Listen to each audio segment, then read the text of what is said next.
이번 영상은 전원주택 경매 물건을 준비했습니다.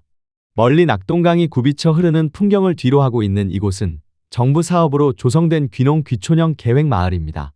2016년 농림축산식품부 사업으로 시작해서 도로와 상하수도 같은 기반시설을 모두 갖춘 상태에서 대지를 분양한 일종의 패키지형 전원타운으로 약 29,000제곱미터 부지 위에 총 36세대 전원주택이 자리 잡고 있는데요.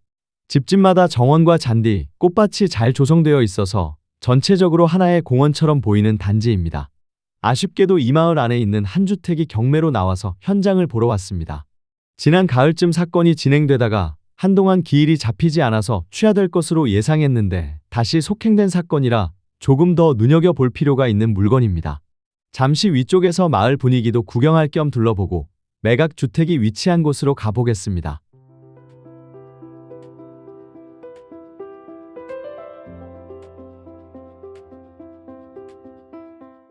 지난 만추에 계절에 촬영했던 영상인데 지금은 벚꽃이 한창인 봄이라 시간의 간극이 느껴지는데 경매라는 것이 이런 기다림의 흐름도 같이 가져가야 하는 부분이 있는 것 같습니다. 이쪽 주택들은 대부분 2019년 전후로 지어져서 그런지 외관 상태는 신축처럼 깔끔한 편이고 정원은 이미 자리를 잡아서 안정감 있는 분위기를 보여주고 있습니다. 야산을 평탄화해서 조성한 단지라 멀리 보이는 산 능선과 시선이 자연스럽게 이어지는 점도 인상적인데 다만 대중교통 접근성은 좋은 편이 아니기 때문에 이 부분은 감안이 필요한 위치입니다. 이제 오늘의 매각 주택이 위치한 앞쪽에 왔습니다. 대지 높이가 주변 도로보다 약 1m 정도 높여 조성해 놓아서 정원 분위기가 한층 살아나는 느낌인데요. 한눈에 보기에도 정원 가꾸는 것에 신경을 많이 쓴 분위기이고 주변 주택들과 비교해도 아주 괜찮은 컨디션을 유지하고 있는 것으로 보아 신축 시에는 정성을 다한 주택 같습니다. 여기서부터는 사건 내용을 같이 보면서 이어가 보겠습니다. 본 사건은 2024 타경 1653 사건으로 대구지방법원 상주지원에서 진행되는 임의경매 사건입니다. 매각 기일은 2026년 5월 12일로 예정되어 있습니다. 감정가는 약 2억 5천만 원 수준이고 한 차례 유찰되면서 현재 70% 수준인 약 1억 7,500만 원대에서 진행되는 2차 입찰 구간입니다. 보증금은 10%로 약 1,700만 원 정도 준비하시면 되는 구조입니다. 다음 회차 최저 입찰가는 표시 기재 내용으로 확인하시면 되겠습니다. 토지와 건물은 일괄 매각으로 진행되는데 대지 면적은 약 637.8제곱미터, 약 192평 정도로 전원주택 치고는 여유 있는 토지 규모를 가지고 있고 건물은 약 155제곱미터, 약 47평 정도로 주택과 부속 건물까지 포함된 구조입니다. 토지 단가를 보면 감정 기준 평당 약 130만 원 수준에서 현재 최저가 기준으로는 약 90만 원대까지 내려온 상태라 이 부분은 참고해 볼 만한 포인트입니다.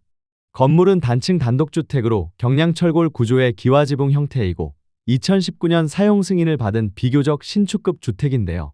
여기에 약 12평 정도의 다용도실 형태의 부속 건물이 포함되어 있어서 실사용 면적은 조금 더 넉넉하게 활용할 수 있는 구조입니다.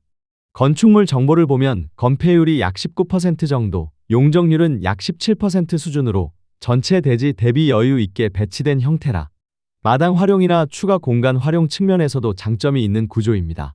이런 전원주택은 건물을 꽉 채우기보다는 여유를 두고 사용하는 것이 체감 만족도가 높기 때문에 이런 배치가 오히려 더 선호되는 경우가 많습니다. 임차인 현황을 보면 현재 임차인은 없는 상태로 소유자가 직접 점유 사용하고 있는 것으로 보이고 등기부를 보면 2021년 2월 24일 설정된 외선홍협 근저당이 말소기 준 권리, 이후 권리들은 모두 말소되는 구조라 낙찰 이후 권리 인수 부담은 없는 비교적 깔끔한 권리 구조를 가지고 있습니다. 채권 최고액 규모를 보면 약 3억 정도 설정되어 있지만 현재 진행 금액과 비교하면 경매 진행 자체는 자연스럽게 이어지는 흐름으로 보입니다. 주변 실거래를 보면 같은 2019년 건축 기준 단독주택들이 약 1억 2천에서 1억 9천 사이 거래 사례가 확인되는데 면적이나 토지 규모 차이가 있기 때문에 단순 비교보다는 참 고 수준으로 보시는 것이 맞겠습니다. 다만 이 마을 자체가 일반 투자 수요보다는 실거주 수요 중심으로 움직이는 지역이라 가격 변동폭은 크지 않지만 대신 급락도 잘 나오지 않는 특징을 가지고 있습니다. 마지막으로 이 주택의 감정가의 기준으로 입찰가를 예측해보면 이 주택을 다시 지었을 때 들어가는 비용인 제조달 원가는 평당 약 594만 원 수준으로 평가가 되어 있는데 이 부분은 현재 건축 비용 수준을 감안하면 신축 대비 가격 경쟁력 측면에서 참고할 수 있는 자료가 됩니다. 단순히 가격적인 면에서만 봤을 때는 현재의 최저 입찰가 1억 7,500만 원은 급매 수준의 가격은 맞지만 결국 이 물건은 단순히 싸게 사서 되파는 투자형 물건이라기보다는 일정 규모의 토지와 깔끔한 신축급 주택을 확보하면서 전원 생활을 고려하는 실거주형 접근이 더 맞는 물건이라고 보시면 되겠습니다. 이번 영상은 경북 상주에 위치한 자전거 마을 내 전원주택 경매 물건 안내였고, 본 사건의 진행과 결과 등 사건 내역은 제목 아래 더 보기에서 확인하실 수 있습니다. 그리고 추가적인 내용은 부동산 로그북 채널 회원 가입 후 문자 주시면 성실히 답변 드리겠습니다. 다음에 다른 부동산 물건과 이야기에서 또 뵙겠습니다. 부동산 로그북 강남이었습니다. 감사합니다.